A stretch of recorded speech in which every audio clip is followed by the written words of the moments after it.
Every Valorant pro has their moments, but some have made insane plays to leverage their team to huge success. And he's just gonna keep going! It's ridiculous! Rip scream! How does he get through? He's the recall! Oh my god! Shot by Demon One! Oh, I got him! Sugar Zero is going above and beyond the hero of the story! Here are 6 times Valorant pros went God mode and the success that led with it. We start in the EMEA League in 2022, where the best teams will be fighting to have a chance of qualifying for Valorant Champions 22. If teams underperformed that year, then they would be given one last chance to prove themselves in the last chance qualifiers. One team from each region will be granted a trip to Champions if they manage to get their act together and prove themselves that they can actually play against the Titans. After fan favourites Team Liquid failed to meet high expectations, they'll be forced into the last chance qualifier to have one last shot of saving themselves from embarrassment. No one would really step up for Team Liquid, as they barely scraped by getting into the finals, as they would face M3 champions who had the likes of Nats, Chronicles and Shados, who were all still big names at the time. After losing the first map, M3 were looking comfortable as they silenced Team Liquid. Then from out of nowhere, Scream relentlessly carved M3 in half, dropping 28, 26 and 29 kills on the next 3 maps. First we know the strategy, but a little different this time. A little hint to Scream added to it. And Yuppie's in there with the operator. This round could just be done. Nats will try to hold on. 2 quick kills. This is it for Mech. They need this round, and this man has clutched time and time again. So close, but in the end, Solkas fucks their tickets. They're going to champion. The headshot machine would save Team Liquid, defeating M3 with a 91 kill performance. Team Liquid would then go on an unexpected run as they made it out of group stages of Champions and placing 8th overall. Let's now travel to the NA region, where stage 1 of their NA challenges would take place and decide what teams represent North America at Masters Reykjavik. There would be huge open qualifiers where teams from all around North America would fight, and out of 32 teams, only 2 would be able to qualify for the first international tournament of the year. It all came down to 8 teams who would play in the main event, which would ultimately decide who qualifies. Optic had a swift run into the finals, whereas one team clawed their way through, as one player in particular had insane performances to help his team reach the finals. The final would be Optic versus the Guard, and the clear favourites were Optic, as players like Ye, FNS and Crashies would all be starting to make a name for themselves. However, Sire player from the Guard would have one hell of a performance, dropping 86 kills and destroying Optic in heartbreaking fashion. Teammates, the trade's coming back and forth, but it's Optic with the numbers. Yay! Too good from deep! El Diablo tries to rendezvous back. What is this, a divine comedy for Dante's Inferno by Sire player? 1v1 with Crash! No, what? Bang! Beating Optic meant they would qualify for their first major event as a team and proudly represent NA at Masters Reykjavik. Now let's go into Masters Reykjavik itself, where we see Zeta Division have a very unexpected run, as they had their best performance ever in a tournament. But how did they get to Masters Reykjavik in the first place? Well, we've got to go back to the Japanese qualifiers, where Zeta crushed every team in their sight, having a whopping 8-game winning streak.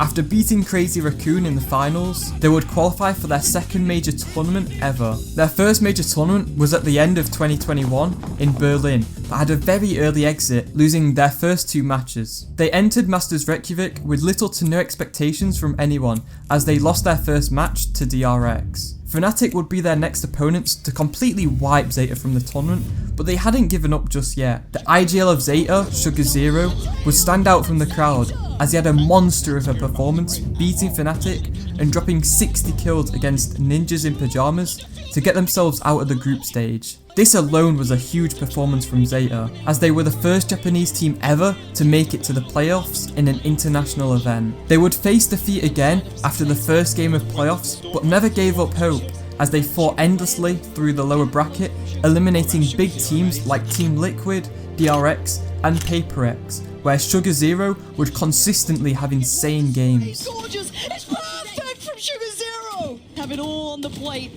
And the dreams becoming a reality, all in that man's hands. Time time is dwindling, and as is his HP. He has to face the fact that Sugar Zero has done the unthinkable, the unimaginable, and the dream is alive for Zeta. Zeta would make it all the way to the lower finals as they lost to the winners, Optic. This heroic run cemented Zeta as a strong team in Valorant esports, defying expectations. Masters Copenhagen would be the second tournament of 2022, and we would see 5 new faces get their hands on a trophy. But first, we have to go back to stage 2 of the EMEA League, where 6 teams are fighting for 3 spots at Masters Copenhagen. FPX beat Team Liquid, but lose their next game to Fnatic, pushing them into the lower bracket. FPX magically managed to get all the way through to the grand finals, despite being in the lower bracket from the very start. They lost in the grand finals, but what happens next may go down as one of the best comeback stories in Valorant history. In the group stages of Masters Copenhagen, FPX were pushed into the losers bracket and escaped elimination by beating Northception. They would face Fnatic on their first game of playoffs and lose instantly, sending them to the lower bracket once again. One mistake and they go home. They survived their next 2 opponents, beating Guild and DRX. However, they would soon greet Fnatic again, but inside the lower bracket this time, meaning one team would face elimination. FPX had a bad history between Fnatic, losing 5 out of the total 7 times they have played against each other. The odds were against FPX, but a player would step up to the occasion and help destroy Fnatic. This was no other than Sugetsu, as he tore Fnatic apart, dropping 72 kills, making a name for himself whilst getting revenge. But the entries still go their way. Once more though, Sugetsu looks to swing it back. Sat in this corner, they know he's there. Another missed shot, and somehow he's come out with 4. The turret even finishes it from the ace. A truly ridiculous round from Sugetsu. This performance would push FPX further into the tournament as they beat Optic and then Paper X in the grand finals. Sugetsu aims the reset. Absolutely ridiculous. From narrowly escaping elimination to qualify, just making it through the group stages, and then a heroic run through the lower bracket playoffs leaves FPX with one of the most legendary title wins in Valorant history. Fast forward closer to present day as the Americas League takes place and 10 teams face each other to decide who goes to Master Tokyo. EG suffered in their first few matches, but eventually found success as they won 4 out of their 9 games. Many teams had the same or very similar win to lose ratio, making the qualification extremely close. It would all come down to 100T versus MIBR. If 100T won, then they would steal the last qualification placement from EG, which meant they would lose out on going to Masters Tokyo.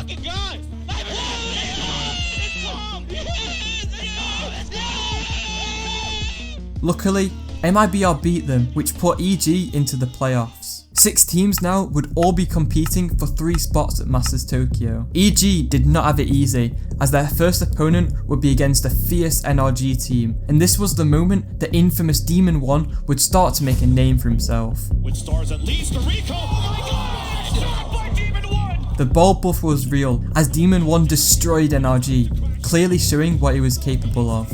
Evil Geniuses would climb through the playoffs and finish 3rd for a spot at Masters Tokyo. With the help of Demon 1's incredible performance, Evil Genius made it all the way to the finals in Masters Tokyo, in which they lost, but this grand finals experience would have helped them dramatically as they won the next event, which was Champions 2023.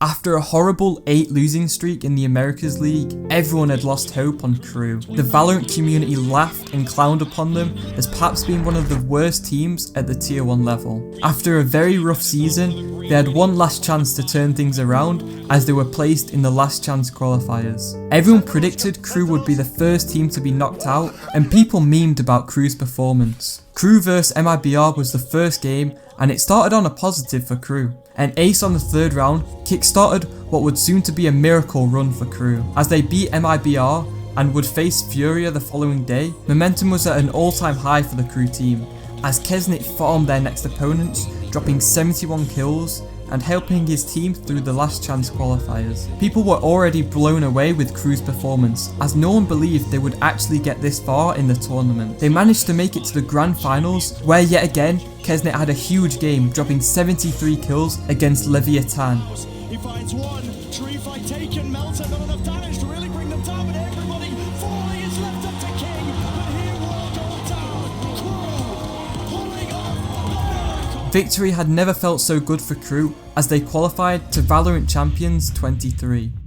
But this video really doesn't matter if you can't activate God mode yourself, so that's why you should watch this video next, all about how the best pros aim, so that you can also learn how to activate God mode. It's been your boy Critical, peace out.